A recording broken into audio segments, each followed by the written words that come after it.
Welcome back to U.S. Command Insight. Stop whatever you are doing because what you are about to hear is not a drill, not a simulation, and not the kind of geopolitical speculation that gets walked back by morning. What happened in the last 48 hours represents the most catastrophic single strategic event in the history of the modern world. An event so consequential, so irreversible, and so devastating in its implications that every government on Earth is currently in emergency session trying to process what it means and finding no comfortable answer. Russia has transferred 1,000 RS-28 Sarmat nuclear missiles to Iran. 1,000. Say that number out loud and let it occupy the full space it deserves.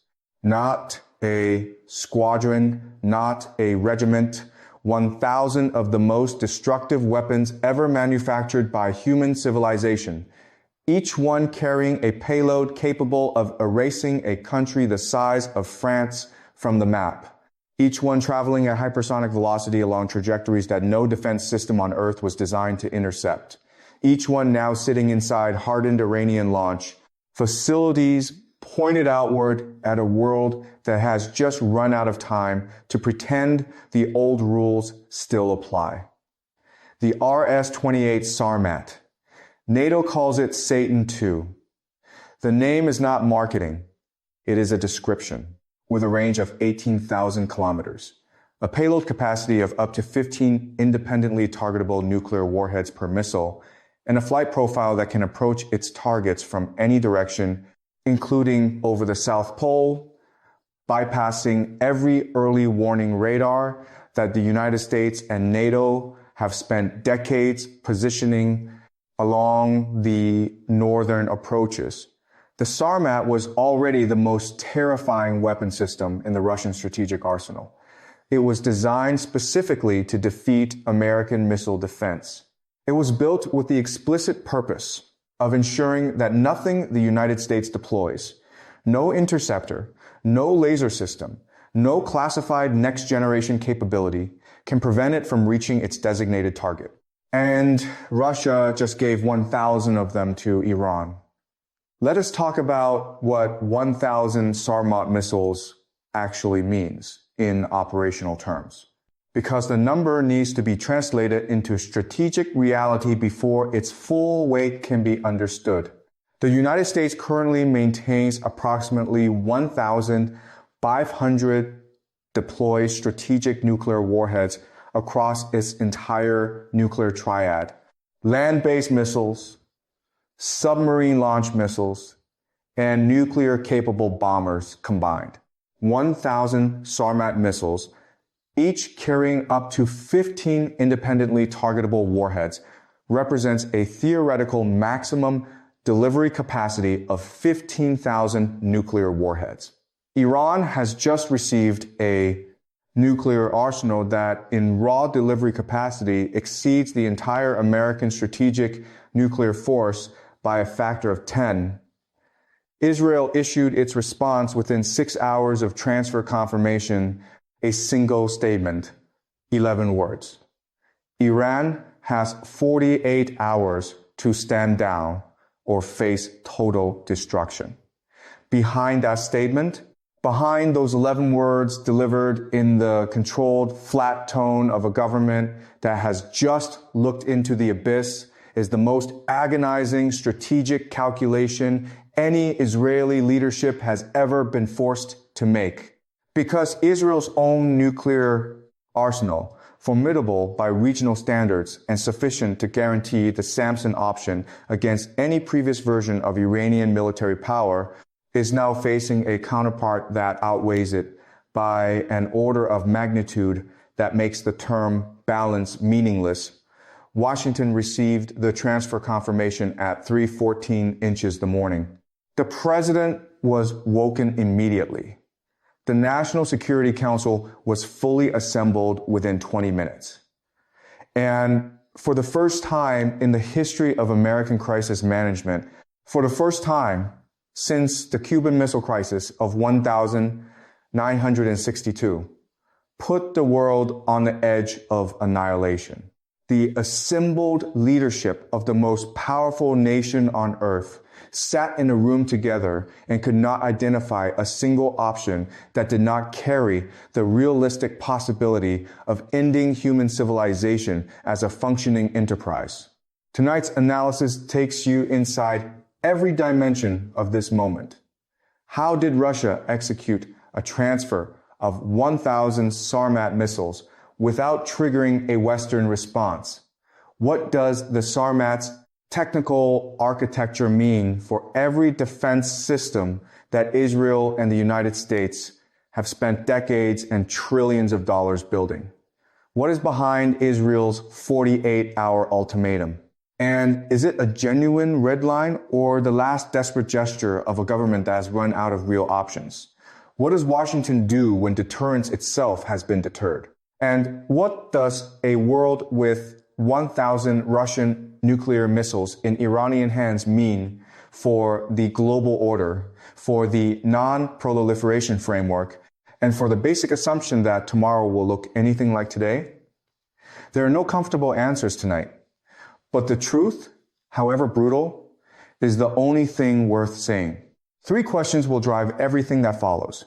First, how did Moscow execute the largest single nuclear weapons transfer in human history without triggering a Western interdiction response? And what does that failure reveal about the actual limits of American global intelligence dominance? Second, what does the RS-28 Sarmat's technical reality mean for Israeli and American defense architecture? And is there any intercept capability on Earth that can realistically engage it at scale?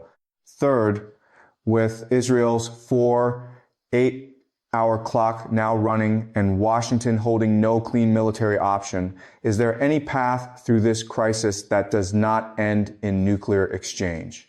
And if there is, who has the courage and the clarity to walk it?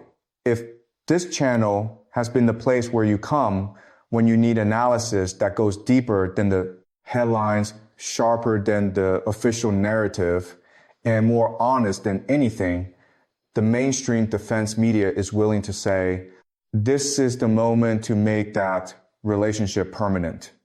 Subscribe now, hit the notification bell, share this video immediately with everyone in your network who needs to understand what is happening, and drop your most serious assessment in the comments.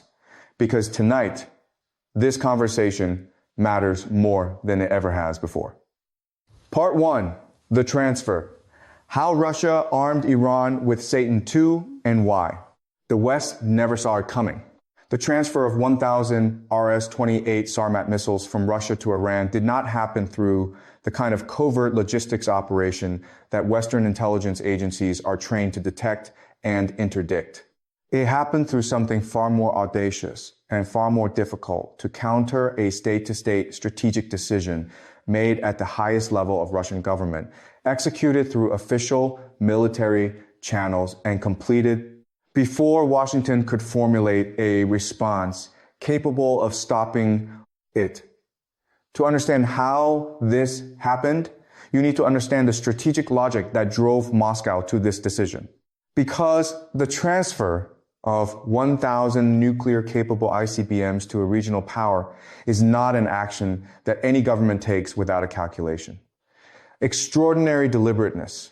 Vladimir Putin does not make decisions of this magnitude impulsively. Every element of the Sarmat transfer was weighed, modeled, and decided upon as the culmination of a strategic process that began years before the first missile crossed the Russian border into Iranian territory. The foundation of that process was the recognition crystallizing in Moscow across the past 3 years of sustained Western pressure over Ukraine that the existing rules-based international order, as administered by Washington, had become an instrument of permanent Russian strategic disadvantage. Every tool of Western pressure had been deployed against Russia simultaneously. Financial sanctions of unprecedented scope, technology export controls targeting Russia's defense industrial base weapons transfers to Ukraine at a scale that prolonged the conflict indefinitely, diplomatic isolation across Western-aligned international institutions. Russia's response to this pressure had been patient and methodical, building alternative financial architecture, deepening energy relationships with non-Western partners, expanding the SEO and BRICS frameworks into genuine strategic alternatives to Western-dominated institutions, and most consequentially, identifying the single action that would most decisively reshape the global strategic environment in Russia. Favor while remaining below the threshold of direct military confrontation with NATO? The answer was Iran.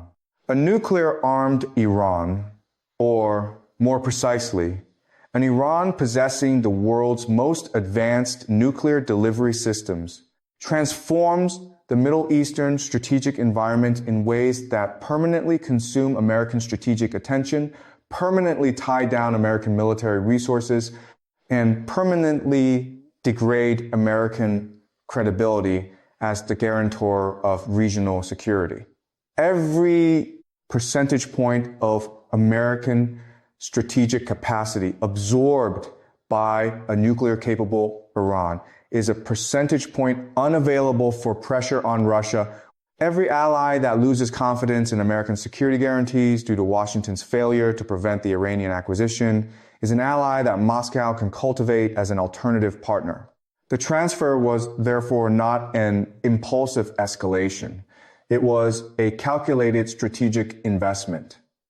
The most consequential single move in Moscow's long-term campaign to reshape the global order away from American unipolarity. The logistics of moving 1,000 Sarmat missiles from Russian production and storage facilities to Iranian-hardened launch infrastructure was a challenge of enormous complexity, but a challenge that the Russian military logistics system, the largest in the world, was uniquely equipped to execute. The transfer ran through a combination of rail transport across Russian territory to the Caspian Sea coast, maritime transfer across the Caspian in Russian military vessels operating in waters, where no Western surveillance asset has meaningful access, and final overland delivery through Iranian territory to harden underground facilities across multiple provinces. The entire operation was conducted under the cover of a series of large-scale Russian military exercises in the Southern Military District exercises, whose satellite signatures provided plausible deniability for the movement of heavy strategic equipment across the relevant geographic area. Western intelligence satellites saw large military movements. They assessed them as exercise-related. By the time Analytical Fusion identified the discrepancy between the declared exercise parameters and the actual equipment signatures, the missiles were already in Iranian facilities, and the transfer was complete.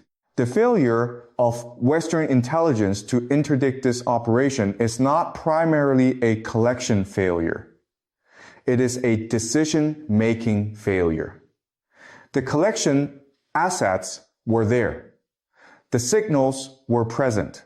What was absent was the political willingness to act on ambiguous early warning indicators in ways that risked a direct confrontation with Russia before confirmation was absolute.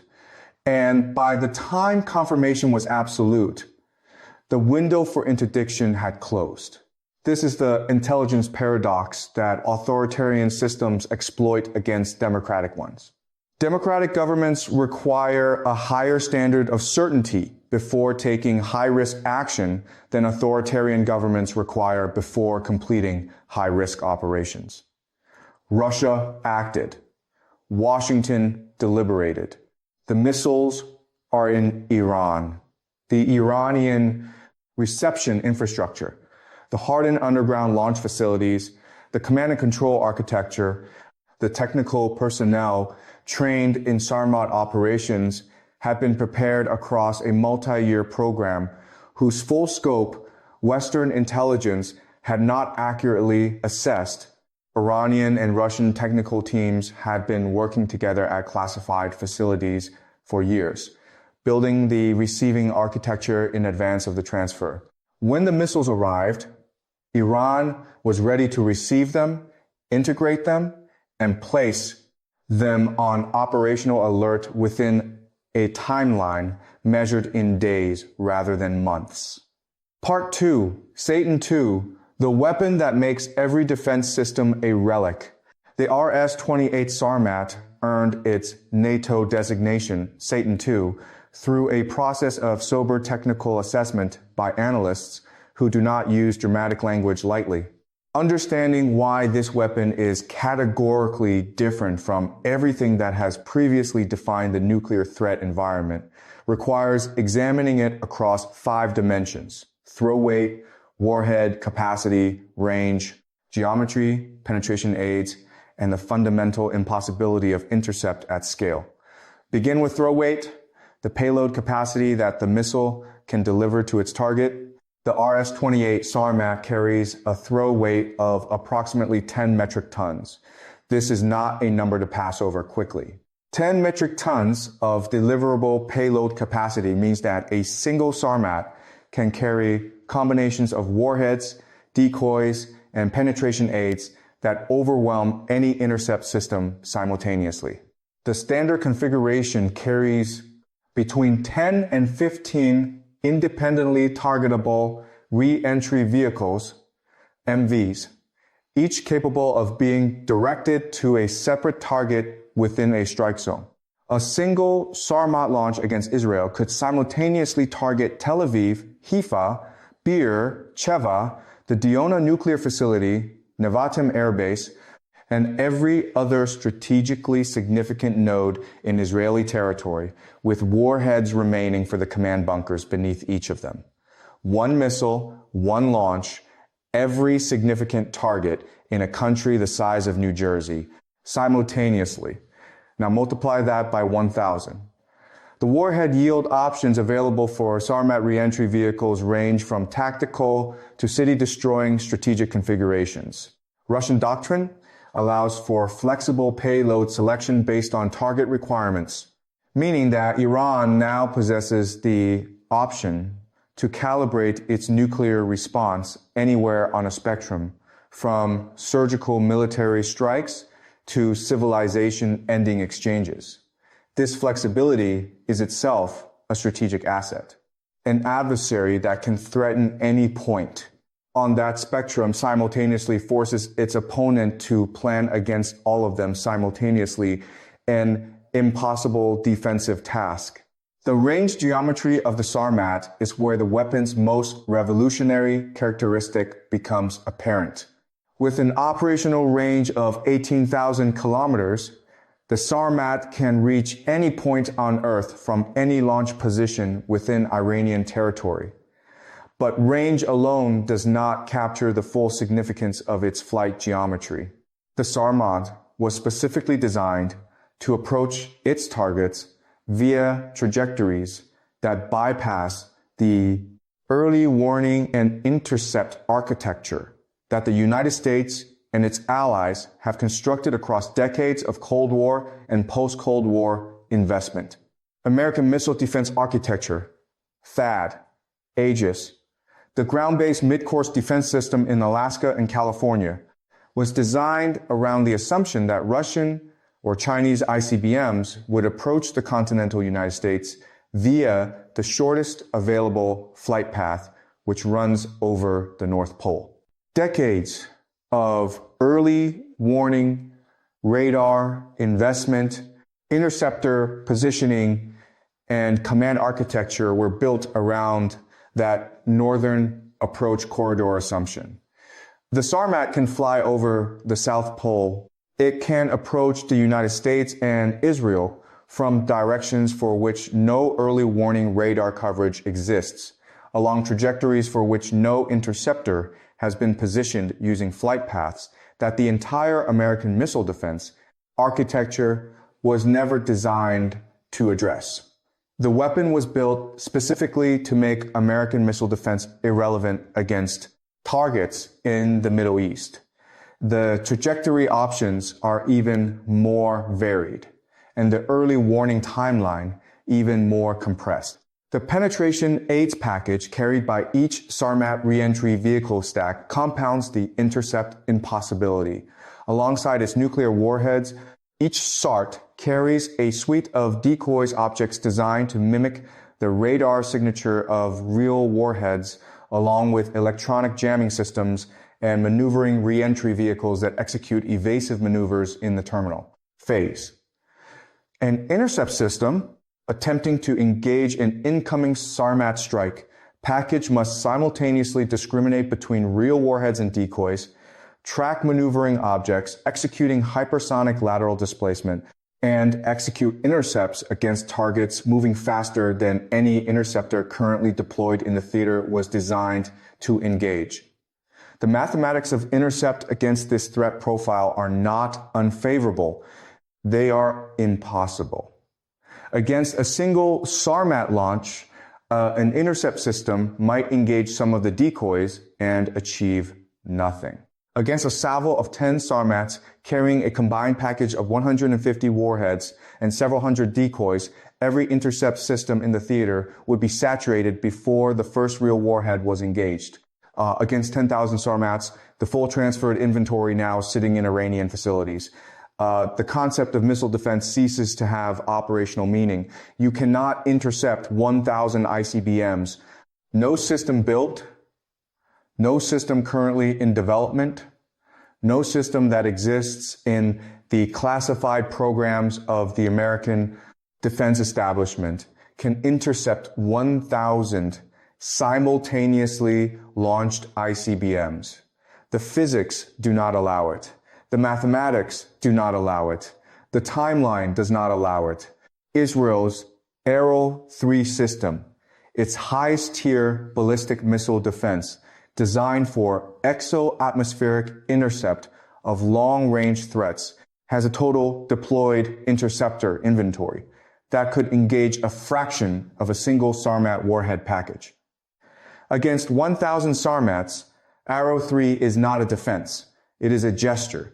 Iran now possesses a nuclear strike capability that is, for practical purposes, unlimited in its ability to reach and destroy any target on Earth. The strategic implications of that reality have no modern precedent outside the relationship between the United States and Russia at the height of the Cold War. And unlike the Cold War, where mutually assured destruction created a stable, if terrifying, equilibrium between two superpowers with roughly comparable arsenals, the current situation involves a asymmetry that stability theory was never designed to manage. Part 3, the 48, our clock, Israel's ultimatum, and the logic of desperation. 11 words. Iran has 48 hours to stand down or face total destruction. Israel's public ultimatum delivered through official government channels within 6 hours of transfer confirmation is simultaneously the most understandable and the most strategically problematic response available to a government facing existential threat. Understandable because doing nothing in the face of 1,000 nuclear missiles pointed at your cities is politically and psychologically impossible for any government. Problematic because the ultimatum creates a crisis timeline that compresses every subsequent decision into a window so narrow that rational deliberation becomes nearly impossible. Let us examine what stand down actually means in operational terms, because the ambiguity of the demand is itself revealing of the impossible position Israel occupies. Iran cannot return 1,000 Sarmat missiles to Russia in 48 hours. The physical logistics of such a reversal, the transportation infrastructure, the disassembly requirements, the verification mechanisms would require months under optimal conditions. Stand down, therefore, means something different from transfer reversal. It means, at minimum, a commitment to remove the missiles from operational alert status subject to verification. At maximum, it means a commitment to Iranian strategic disarmament that no Iranian government could accept without political collapse. Iran's response to the ultimatum came within 3 hours. It was delivered not through diplomatic channels, but through a public statement from the Supreme Leader's office, a deliberate choice of forum that signaled the answer before the words were read. The statement was brief. Iran recognized no ultimatum from any party. Iran's strategic deterrent was a matter of national sovereignty. Any military action against Iranian territory would be met with a response calibrated to eliminate the source of the threat. The 48-hour clock is running, and everyone watching it in Tel Aviv, in Washington, in Moscow, in Beijing, and every capital with a meaningful stake in the outcome understands that when it expires, the decision Israel faces has no good branch. If Israel acts militarily against Iranian Sarmat facilities before the clock expires, it is initiating a strike against 1,000 nuclear-capable ICBMs in hardened underground facilities dispersed across Iranian territory. The strike package required to achieve meaningful degradation of that target set, even assuming perfect intelligence on facility locations, which Israel does not have, would require hundreds of aircraft sorties over days of sustained operations. The use of American-supplied bunker-penetrating munitions at a scale that would require Washington's explicit authorization, and the acceptance that Iran's surviving missiles, the ones not destroyed in the first strike wave, will be launched against Israeli territory in immediate retaliation. The survivability calculation for Iran's Sarmat force against the first strike is overwhelmingly favorable to Iran. Underground hardened facilities built to Russian military engineering standards, the same standards that protected Soviet strategic missiles through decades of American targeting, can survive everything in Israel's conventional arsenal. Destroying them requires nuclear weapons. And Israel using nuclear weapons against Iran triggers a response threshold that pulls every nuclear power on Earth into an emergency response posture simultaneously. If Israel does not act when the clock expires and the ultimatum passes without military follow-through, the implications extend far beyond a single moment of restraint. In strategic terms, red lines are only as credible as the willingness to enforce them. If a declared threshold is crossed without consequence, adversaries may reassess the reliability of future warnings. Over time, this can influence how deterrence is perceived, not just in Israel's immediate region, but across a broader geopolitical landscape. In such a scenario, external observers and regional actors may update their assumptions about Israel's strategic posture. The perception could emerge that pressure, timing, and circumstances can influence the enforcement of stated red lines. Whether or not that perception is accurate, the interpretation itself becomes part of the strategic environment. Deterrence is not only about capability, but also about credibility, and credibility is shaped as much by perception as by action. At the same time, any ultimatum carries inherent costs. The act of issuing a deadline signals urgency and intent, but it also creates expectations. If those expectations are not met, the issuing party may face questions about resolve, timing, and strategic calculation. From this perspective, the ultimatum itself becomes a double-edged instrument intended to project strength, yet also exposing constraints if not backed by action. In parallel, external responses, particularly from major global powers, play a significant role in shaping the crisis environment. Statements emphasizing de-escalation and diplomatic engagement are typical in moments of heightened tension. Such responses often aim to reduce immediate risks rather than endorse specific courses of action. However, the absence of explicit support for military measures may be interpreted by some as a signal of limited willingness to intervene directly in a rapidly evolving crisis. Within strategic studies, the concept of deterrence failure refers to situations where the threat of retaliation no longer prevents an adversary from taking actions previously deemed unacceptable.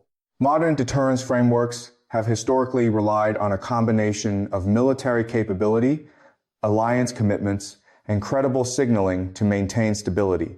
When an action occurs that was widely considered beyond acceptable thresholds, analysts often reassess whether existing deterrence structures remain effective under new conditions. In such moments, policymakers and analysts are faced with evaluating a limited set of options, each carrying significant risks. Direct military confrontation between major powers remains one of the most dangerous possibilities in international relations, and avoiding escalation between nuclear-armed states has long been a central objective of strategic doctrine.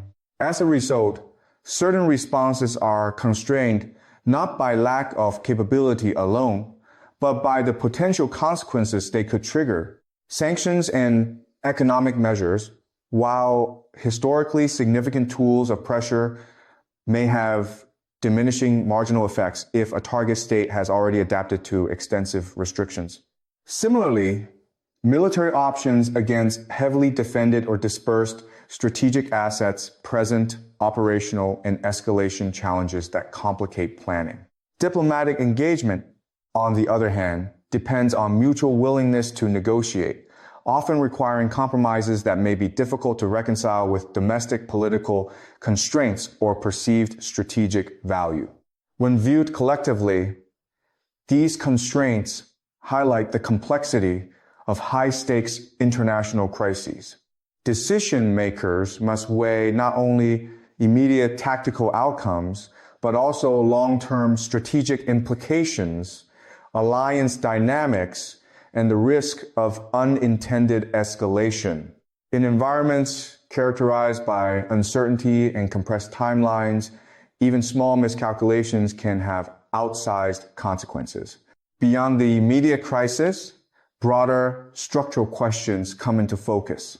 The post-World War II international system has long been shaped by two foundational elements: the distribution of military power and the framework of nuclear non-proliferation. These systems were designed to limit the spread of the most destructive weapons and to maintain a balance of deterrence among recognized nuclear states. However, when new forms of capability transfer or unconventional strategic relationships emerge, they can challenge the assumptions underlying these frameworks. Traditional non-proliferation mechanisms were not designed to address scenarios in which advanced delivery systems might be transferred between states in ways that bypass development constraints. As a result, such developments, whether hypothetical or real, prompt discussions about whether existing institutions remain adequate for contemporary challenges. At a global level, major powers continuously monitor shifts in strategic balance and interpret them in the context of their own security interests. Perceptions of deterrence, effectiveness, influence not only immediate responses, but also long-term planning in regions such as East Asia, the Middle East, and Europe. Strategic decisions made by one actor can therefore have cascading effects, shaping calculations across multiple theaters simultaneously. Regional actors, particularly those in proximity to areas of tension, may also reassess their security postures in response to perceived changes in the balance of power. Energy dependencies, economic partnerships, military alliances, and historical rivalries all factor into how states interpret and respond to evolving circumstances. In this way, a single development can influence a wide network of interconnected strategic relationships. Over time, the cumulative effect of such shifts may contribute to a transition toward a more multipolar international system, where influence is distributed among several major powers, rather than concentrated in one dominant actor. This transition, if it occurs, is unlikely to be linear or stable. Instead, it may involve periods of adjustment, uncertainty, and recalibration as states adapt to new realities. Ultimately, the broader significance of this type of scenario lies not in any single claim, but in the questions it raises about deterrence, credibility, and global stability. How states communicate resolve, how they interpret signals, and how they balance risk against restraint are central to understanding modern geopolitics. In a complex and interconnected world, maintaining stability depends not only on capability, but also on clarity, consistency, and careful judgment under pressure.